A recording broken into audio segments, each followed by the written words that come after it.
Subscribe to our YouTube channel and press the bell icon to get the latest updates. Hello friends, this is Vijay Bhambwani here. I'm back with you to discuss a very critical aspect about trading in the markets. You see, if you're a short-term trader, especially a day trader or a micro-trend trader is somebody who doesn't keep a trade open for more than 59 minutes and 59 seconds, which means maximum 1 hour and you're out, irrespective of the outcome. When you're doing this kind of trading, there are certain costs that you need to be very, very aware of. You see, trading is just like any other business, and in any business you do, you must know your costs. It is only after you know your costs and your costs are covered that you can make profits. If you're not aware of the costs, or if you take your costs lightly, I don't think a trader has any serious chance of being profitable whatsoever. So, just like supposing you're a guy who's selling these t-shirts in your shop, not only do you know that the cost of this t-shirt is say 100 rupees and therefore your selling cost has to be 100 plus, but what is the cost per t-shirt of the final monthly electricity bill that you're paying? What about the salaries? What about the tea and coffee expenses that you're incurring in your shop every month? That has to be added per piece to the inventory, and all these costs have to be recovered, and the t-shirt has to be marked up to include all these fixed and variable costs so that you realize profits.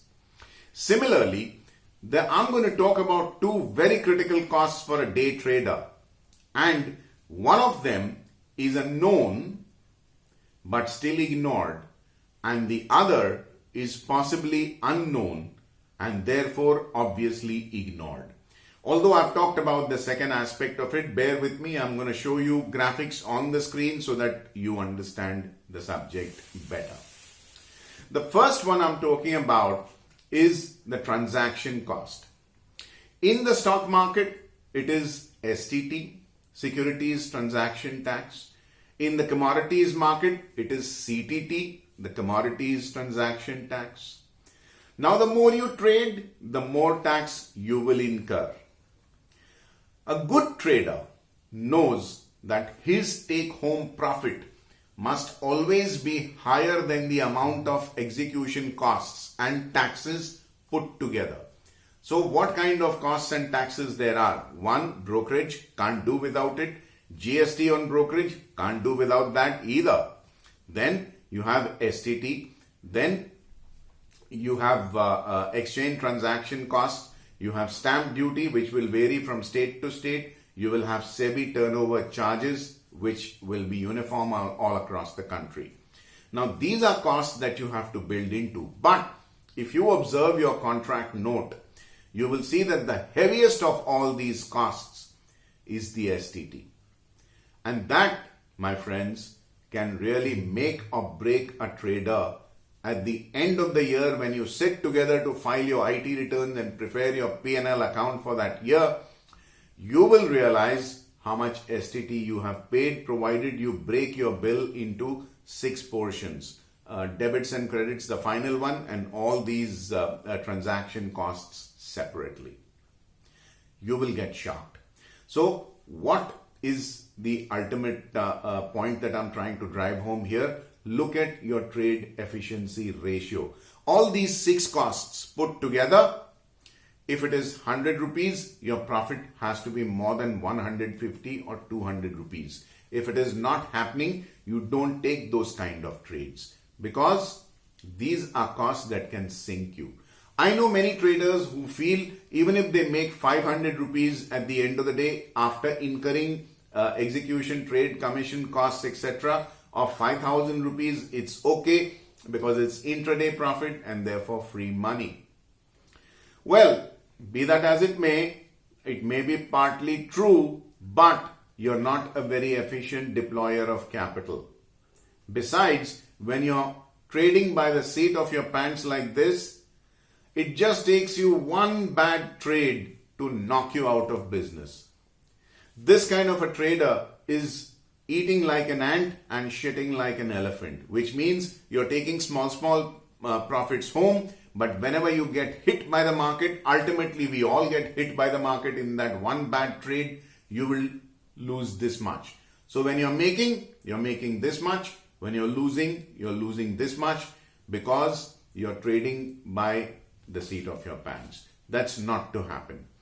Take those high probability trades where you can cover your STT and the other 5 charges which I told you about and still take home 50 to 100% more than all these charges. A good trader keeps a strict eye on his costs. The second one is something that I have talked to you about many times before in my videos. For those of my friends who've recently subscribed to this YouTube channel, I'm going to repeat that here. What you are seeing on your screen is a snapcoat window. This is a trader's cockpit. Just like a pilot commands his aircraft from the cockpit using more than 300 controls at his fingertips. This a snapcoat window contains a lot of hidden signals to the trained eye. But for now, in terms of costs, let's keep in mind the bid and offer spread. What is the bid and offer spread? The difference between the price at which the buyer wants to buy and the price at which the seller wants to sell. All right. Now the bid and offer spread is also a cost. Let me explain to you why. Supposing there is a buyer at 100 and there is a seller at 101. If you can't buy at 100, you're forced to buy at 101. So you've incurred 1 rupee as a jobbing spread or the bid and offer spread. But if you change your mind and you want to sell it back because, oh, it's not a good trade, or maybe you're a micro trend trader whose intention it was to trade only for 59 minutes and 59 seconds, the stock is not moved, you want to get out and you try to sell, you've incurred 1 rupee per share. That's a huge amount. Now there are many contracts in the F&O where the lot size is 3,000, 4,000, 5,000, even 10,000 shares. If you're going to pay a very big bid and offer spread, you'll never make money at the end of the year. What is the solution? The solution is that you go for those counters where the bid and offer spreads are fine or small. Just like I mentioned to you in the gold videos, you go to wholesalers in Zaveri Bazaar, which will ensure that you pay no more than 120 to 150 rupees per 10 grams of pure gold that you buy and sell. Similarly, I want my viewers, I want my friends who are watching the video to basically go for those counters which are highly liquid and the bid and offer spreads are super fine. If you are going to pay 1 rupee or 1.5 rupee or 2 rupees per share just to get an entry and exit, think of the number of millions of shares you would buy and sell as an active trader per annum. That is the kind of leakage that you will have in your profit and loss account, in your trading account at the end of the year. That doesn't really look very smart on your part to do, am I right? So do remember that these are 2 costs that you must always keep in control. You see, the STT is something that you can't control. It's a statutory cost, but the bid and offer spread is something that you control absolutely, because you can choose to disregard or skip those counters where the spreads are too wide. And another thing about STT, many a times, it's happened to me a lot of times, I will admit that. Many a times we enter into a trade in the morning and the first trade of the day turns out to be a loss-making one. Oh my God, that is not a good day. Then you start to fight with the market because I want my money back. I'm going to take revenge. Those are emotional decisions where you buy and sell a lot.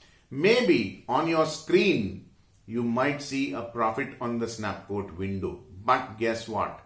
You've incurred so much in costs, commission, taxes and execution costs that you will actually lose money at the end of the day. So on days that you're losing money, if you try to fight the market or fight the flow and raise your turnover too much, your STT will go up significantly. So when I look at P&L accounts of traders who come to ask me about how they are doing in trades, when I look at their P&L accounts and I tell them to give me the TER, the trade efficiency ratio, what is the amount of money that you're paying on an average per trade, and what is the amount of money that you're taking home on an average per day? So when you see that ratio, you know whether the trader is matured or he's basically just trading in a knee-jerk manner. If you control both these costs, my friend, I assure you, your trading, your P&L account will significantly improve in the very first year itself. More on this later, depending on your feedback. On this optimistic and educating note, I will bid goodbye to you, not before reminding you to click like on this video if you liked what you saw. Subscribe to my YouTube channel if you haven't already done so. Click on the bell icon to receive instant alerts about fresh videos being put up out here. In the comment section, good, bad or ugly, I welcome your feedback. It's always welcome. It keeps us going. And help me reach out to fellow like-minded investors and traders by referring my videos to your family and friends. I wish you have a very, very profitable day. Take care of yourself, and we'll meet again in my next. Vijay Bhambwani signing off for now. Bye-bye.